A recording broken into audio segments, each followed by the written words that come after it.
Salve, salve galera, mais um vídeo aqui no canal. Atualizar aí sobre o rack móvel que eu tô montando aí para o som do i30. No vídeo anterior eu já postei aí os equipamentos que eu vou usar. O rack móvel já tá aqui, mas não tá pronto, mas já tá tocando. Eu vou mostrar para vocês, certo? Então já deixa o like aí no vídeo, ativa o sininho aí no canal para você receber as notificações. Vou mostrar aí para vocês. Bom, o som do i30 vocês já estão cansados de ver aí, né? Então vamos ver o rack aqui agora, ó. Tá aqui. É sem fio. Eu mostrei aí no vídeo anterior que eu optei pelo rack sem fio. O transmissor tá logo aqui.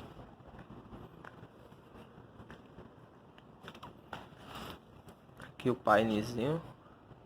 A mesa de 6 canais da Stetson. Ali tá o voltímetro provisoriamente. Então galera, esse rack aqui ele não tá pronto, falta pintar. A gente só montou mesmo porque amanhã eu vou usar o som, vou precisar do som. Então a gente colocou ele para funcionar hoje para mim usar amanhã, e domingo a gente vai pintar o rack, terminar a pintura. Eu acho que eu vou pintar ele de branco, vermelho e preto. Aí sim vai ficar pronto. Aí eu vou tirar o voltímetro dali, a gente vai fazer um acabamentozinho para colocar aqui, ó, com dois botões para ligar o LED que vai acender aqui e outro botão para como chave geral. E o voltímetro vai ficar no meio, certo? Agora eu vou ligar aqui para vocês verem funcionando.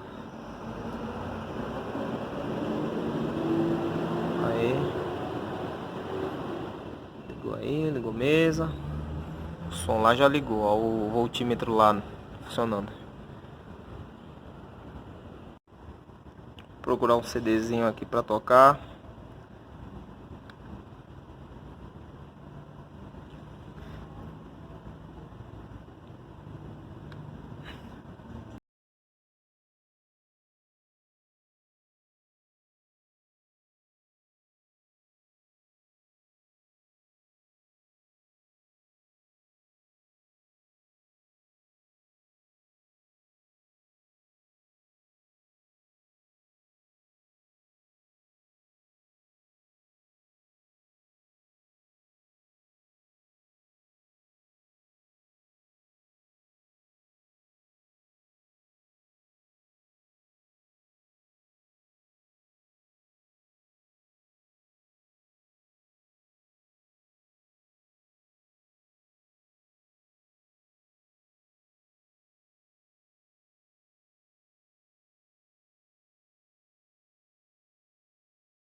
Então é isso aí, galera. O vídeo foi esse.